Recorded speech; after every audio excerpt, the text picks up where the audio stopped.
Students across New Mexico return to the classroom in recent weeks. It's an exciting time back to school, but during the school year, students will do things that require correction or even discipline. And here's the question: is discipline fair for all students? Our producer Sarah Gustavus looks this week at issues raised by parents and advocates of students with disabilities. Many have concerns about how those young people are disciplined during the school day across our state. I'm joined today by Matthew Bernstein, staff attorney with Pegasus Legal Services for Children. Thanks for being here. Thanks for having me. Also, Katie Stone, a parent and the legislative chair of the New Mexico Autism Society. Thanks for being here. Thanks for having me, Sarah. Katie, I want to start with you. Both of your children were restrained in schools. One of your children has a disability. Tell us a little bit about what that meant to you as a parent. It was shocking when my kids were restrained at school. They are 2 years apart, and it happened in two separate schools, actually a number of schools. And what was shocking was the logical reason for the staff to restrain my children was not logical to us. It was about not complying with instructions, and that ended up getting them restrained and then pulled out of the classroom, so ultimately secluded from the classroom. And as it started that way, it escalated for my daughter, who has cerebral palsy, and she started having more meltdowns at school and at home and was afraid to go to school. And so it really affected everything about our house and how she behaved at home. And it took years, really, for her to come out of the trauma of that and not be afraid of school. Before that happened, did you have a plan in place with school officials, teachers, and administrators about how discipline would be handled with your children? When a student has a disability, you have a contract with the school, the individual education plan. And in there is mention of whether or not the school behavior plan will be followed or whether the child will have its own behavior plan or her own behavior plan. And our daughter was initially in kindergarten was just following the school behavior plan, which I assumed was adequate for all students. Later, after the restraints and seclusion started happening, we did develop a behavior plan based on a functional behavioral analysis. And it was determined by the experts there that her behaviors were directly related to her disability. And so, in a sense, she was being punished for behaviors that she couldn't control. And Matthew, that's illegal, right? Generally speaking, yes. Tell us about the law that makes that illegal. The Individuals with Disabilities Education Act, or IDEA, protects students with disabilities from being punished for behavior that's in accordance with their disabilities. So there's a number of due process protections that are in place before a school can take adverse action against a student with disabilities. The law also mandates positive behaviors, interventions, and supports. So that means that schools need to be using positive discipline with students, teaching them behaviors rather than just punishing them for any behaviors they might have. Restraint and seclusion, which I think Katie was mentioning, are not evidence-based practices, and they're not therapeutic at all, and they should never be written into a behavior intervention plan. The school should not be relying on those as standard techniques they use for students with disabilities. They should be really keeping that child in the classroom, working to support that child, teaching behavior as part of an educational curriculum rather than treating it as something that would label a child a bad child, or would label them. There's a label in special education, emotionally disturbed, and that's a very disturbing label to me, because it puts a label onto a child that it really labels a symptom and treats it as if it's an actual disability. Katie, currently seclusion and restraint is not restricted or regulated in New Mexico state law, correct? That's correct. Currently, New Mexico has, the Public Education Department has issued guidelines regarding restraint and seclusion for all the districts. But like guidelines in any industry, they are guidelines. They are not mandates, they are not law. They do not restrict a district from doing whatever the district wants to do. So after looking into this issue and discovering how shockingly common it was for students, especially students with disabilities, to be restrained at school or secluded, put off into the hallway or put into another classroom or put into a timeout room, or in this case of my son, locked into a closet in the principal's office. All of those things are shockingly common in New Mexico schools. And part of that is because we have not tackled the issue of putting limits on restraining and secluding students, so that you would only restrain a student if there was imminent emergency. A child running into the street. Obviously, you hold their hand and stop them from running into the street.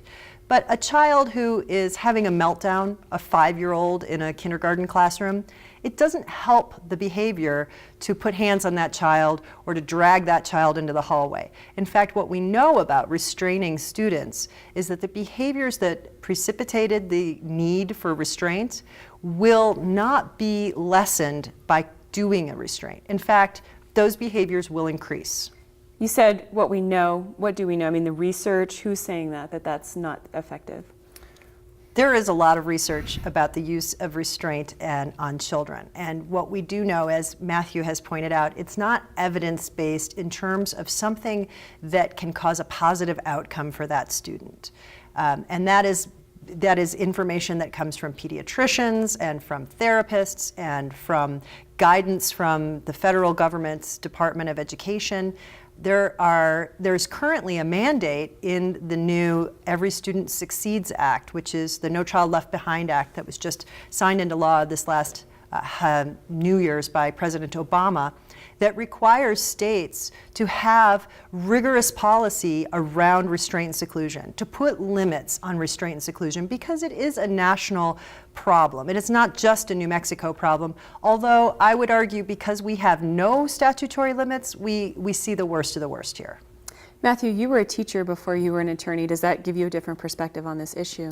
Absolutely. You know, I know how hard it is to be a teacher, and I know how hard it is to be responsible for keeping 30-some kids engaged in the classroom. Ultimately, I think behavior is communication, and what that means is that if a child is acting out in a classroom or a teenager, it means that something's not working. And so I think it's hard for teachers. In 2016, there's a lot we're asking of schools and of teachers. We're overworking them, we're overstuffing classes, we're not paying them enough, we're not training them. And but nonetheless, when a child is behaving, I think we need to step back and figure out what the root causes of that are. We have a lot in 2016, again, of evidence-based instruction. We have a lot of knowledge about children, about how all children mature, their abilities to make decisions, for example, their abilities to appreciate cause and effect, to self-regulate, to not seek instant gratification. And we need to be incorporating those ideas into our classroom instruction and teaching behavior rather than criminalizing it. A lot of students in traditional public schools are back in school this month. In the past couple of weeks, is your office already getting calls from parents and families? Absolutely. The calls died down on relating to education issues a little bit in the summer, but they continue in the summer, and as soon as school starts, the calls start up again. We see a lot of issues with students who maybe they don't have an IEP in place. The issues range from not having an IEP in place, not having school personnel, not having an EA, for example. Educational assistant? I'm sorry, educational assistant available to, a student maybe with a physical disability might need assistance to navigate the school.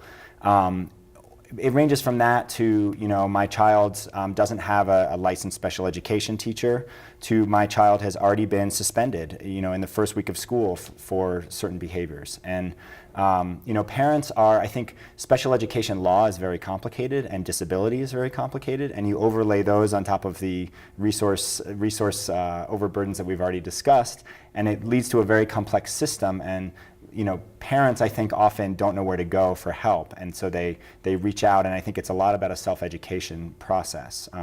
Advocates like Katie are able to learn the system. They have resources to be able to learn the system and to really speak up for their children. And I think that's great. I think a lot of parents don't have those resources, and so those are the kids that sometimes get disproportionately punished because they don't have enough advocacy. They don't have enough resources backing them up to make sure that they aren't punished as a result of their disabilities or the color of their skin. We have a lot of families that are struggling with poverty in New Mexico, and you mentioned the color of skin. What do we know, what does the data show about students, particularly Latino, African American, Native American students, and how they're disciplined in school compared to their peers? Mm-hmm. So what we know nationwide, and the same is true in New Mexico, is that implicit bias and structural racism are very real problems. So the law gives schools a lot of discretion for how to punish students, and what we see in New Mexico is that students of color, particularly African American students, Native American students, and students with disabilities, all get punished disproportionately to their to students not of color. And what that means is that if Native American students they're twice as more likely to be suspended or expelled than their population would suggest. And the same is not true for white students. They are punished less than their population might suggest. And what the social science shows is that young people are there is no racial disparity in terms of their ability, in terms of their the incidences in which they actually violate rules or break the law. It's actually less likely that a teenager does not break the law than it is that he or she does break the law. The question is, what happens? What are the results of that? What are the consequences? Does that student get identified? Does that student get punished? And so, unfortunately, we're still failing to make up for these racial disparities. There are some groups working on this issue, including Education for Parents of Indian Children with Special Needs. We were supposed to have one of their representatives here today, and he wasn't able to make it for the show. We'll hope to have them on in the future to talk about how they're working with Native families to help those parents advocate for their kids. Katie, Matthew mentioned you being able to advocate for your child. Do you help now mentor and support other parents that are just getting into dealing with these issues? I do, and I also refer parents to organizations like Parents Reaching Out, which has a wonderful handbook available for parents who are just starting to navigate the special education environment, as well as to Pegasus Legal Services when I feel like something has gone beyond the line of the law. But as Matthew was mentioning, the disproportionality of the use of restraining and secluding children is a national problem. It is not just in New Mexico. But interesting in New Mexico is that the data shows that Hispanic students actually are about on par with Anglo students. It's Native American students and Black students who are really the ones who are getting the brunt of the sort of excessive use of expulsion, suspension, and restraint. And of course, students with disabilities. Students with disabilities are just 14% of our school population, and yet they're 76% of the students who are suspended, expelled, and restrained at school. And that's just wrong. And where do those numbers come from? They come from the Office of Civil Rights. Districts are required to report the amount of restraint that they use on students, as well as the number of suspensions and expulsions. Now, I will qualify that the state of New Mexico's lack of having any policy with teeth on this has enabled districts to ignore incidents of restraining and secluding children. And in fact, there is no requirement for the schools to inform parents. So your student might be spending the whole day in the hallway instead of in the classroom with his or her peers, and you don't necessarily know that as a parent. Sometimes I hear people say there's a lack of parenting going on, and these kids are all behaving badly because they don't respect authority, and there's a lack of parenting. But I would push back against that and say that the suspensions and expulsions of students from schools in New Mexico is starting as young as preschool. And those students are clearly not able to make well-informed decisions for themselves. They don't have full control of their bodies. We know that neuroscience tells us their frontal lobe is not even halfway developed at that point. And the use of restraint on students, physically manipulating a student to be here or be there, or using teams of 4 adults to take a student to the office, which is a common practice in New Mexico schools. 1 adult per limb is how it looks, if you can imagine that. And that practice is definitely the sort of thing that enables our dropout rate to be so high. We know that once a student has been suspended from school, no matter what age, they are twice as likely to drop out of school. And all of this ties back to, as Matthew was saying just a moment ago, the funding issue. Our schools are funded, but our special education system has been underfunded for at least 7 years, 8 years. And we're just inching back up to the level of funding that we were at in 2009. We're not even there yet. So what that means practically for schools and in the classrooms is that teachers are working with more kids with fewer resources.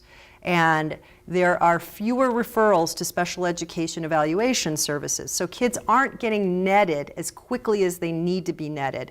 teachers are not getting the support that they need as quickly as they need that support. It is not uncommon to have a parent tell us that they've put in a referral for a special education evaluation and the whole process takes an entire school year. That's a wasted school year for that child. And we need to remember our schools have a job. It is one job. It is to educate children.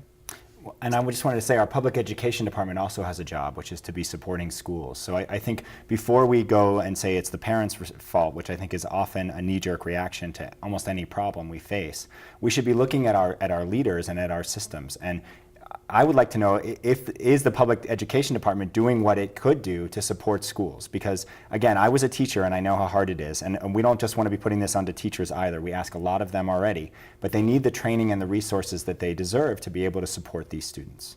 So I also wanted to point out that this really is a civil rights issue. I don't think people often think of it like that, and it's part of the legacy of Brown versus the Board of Education in 1954.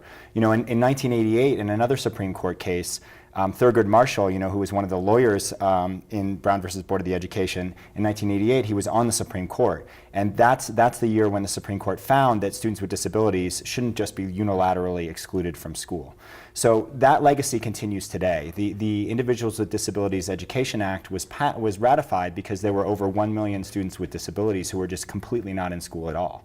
So this is an important right, and in New Mexico, the New Mexico Constitution protects the rights of students to attend school, and indeed we charge parents with truancy if the students are not in school. So this is an important right for students, and for students with disabilities, they have a right to equal access to the school curriculum as their non-disabled peers. So, you know, I think it's an important civil rights issue, and disability and race often coincide here to kind of crystallize into really an issue that deserves more attention.